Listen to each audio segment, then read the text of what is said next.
دوستانو ملګرو دلته په دغه د پښین په زوړ تحصیل کې چې دلته دغه عدالت ولو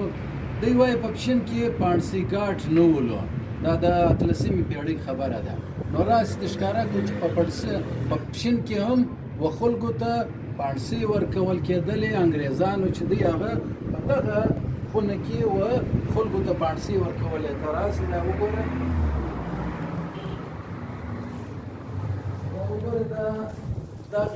دا یو وک دی ته ښکاره که دغه پر دا ځای کې باندې بې راوځړولو سیده دا د پښین عدالت دی د انګریزانو د وخت حالت دا وګوره دلته دا د کیدیان چې دي هغه به دلته د اوسپنو په داسې خلاصېږي نه وروره دی په ګوره کم کیدیان دلته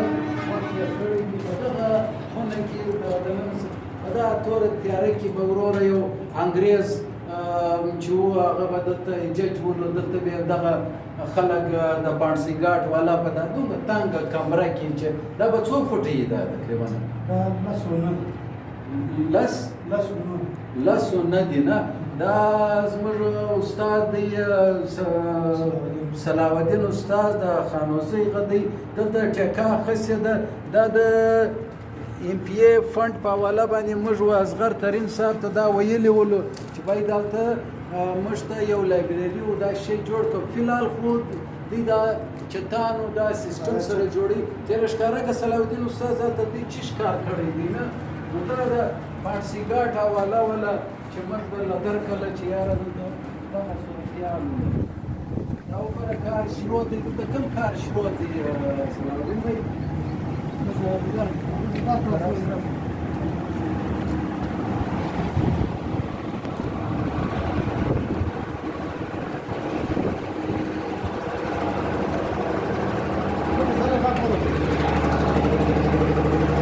دلته کم کار شروع دی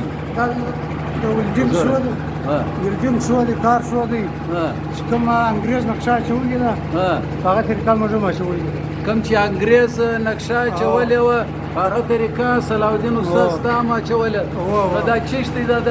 هغه وخت خپل لرګیان ورکړي وو دوی اوس چیش ورکړي دي دا اوسګر دی انګل دی ګاډر دی دا د انګریز کار چې دی درګای خراب شوی دی خاص پر هغه نقشه باندې دی پر هغه نقشه دی پر هغه اوس دغه د انګلارنو دا شیان وراچي او دا ګاډر وراچي نه کار دا شروع دی او دوستانو ته راسه ده خو د صلاح الدین استاد دا نور ملګري دي چې کا خسه د کار پر شروع دی نه دلته زه یو شی د ښکاره کمه دا یو وخت پر ما باندې یو کیس ولو دلته جج ناست ولو دا د جج چیمبر ولو ما ته ډېر بد خشم وکړي نه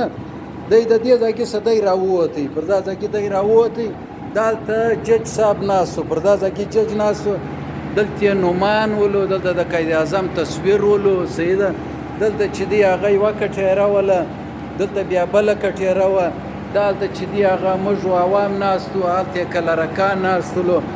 دلته وروره زه دلته ولرالم پر دا ځای کې باندې ولاړ ولمه دغه جج صاحب دلته ډېر بد خشم یې راته وکړي او پر ما باندې ریمانډ ته واستولم نه نن دا وګوره دا څه حالات دي وخت یې بدلیږي هغه جج سسلو هغه عدالت سسلو نه نن بیا دا د صلاح الدین استاد پکې ولاړ دی دا د چیش راوړي دي دا ګر دی انګل دی ګاډر دی جالۍ ده تار دی دا ګر مکمل سامان بس دا یو نوی شی جوړیږي د لایبرري په حواله د کلچر په حواله باندې دغه عدالت او پانسي ګاټ او دا ګرد ما د ښکاره دا یو غټ بلډینګ دی دا زه چې اوس د ښکاره کومه دا ونې څومره ښه غټ تاریخي یو بلډینګ دی یو سیسټم دی لګیا دی دا برته د یو مطلب ښه خبره دا د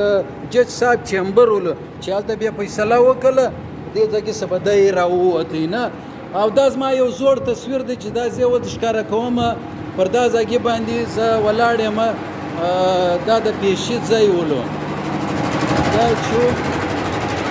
دلته پیشیانې ولې پر دا ځای باندې پیشیانې کېدلې د پیشي لیست ولو او پر دا ځای باندې چې دی هغه ما تصویر اخیستی دی پر دا ځای باندې چې دی هغه ما یو تصویر اخیستی دا دې زه د ښکاره کومه اوس دغه صورتحال دی صحیح ده اوس دا صورتحال دی لیکن په هغه وخت شو څه نور غوندې ولو نه نو الله دې وکړي چې زموږ وطن او د علاقه کامیابی ترلاسه کړي او شان بدل سي په موږ په علاقه کې دا عدالت دی چې اوس شی هم نشته ابدال ته به وروره د وخت سره سم که خدای کول سټوډنټ به راځي ترقي به کېږي او پرمختګ به کېږي انشاءالله تعالی پشن چې دی هغه به نوره ترقي کوي نوره ته بیا سم جوړوې صلاح الدین استاد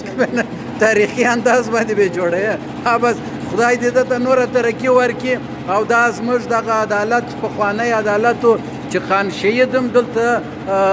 پیشیانې کړې وې دا به یو د لوستونکي دپاره د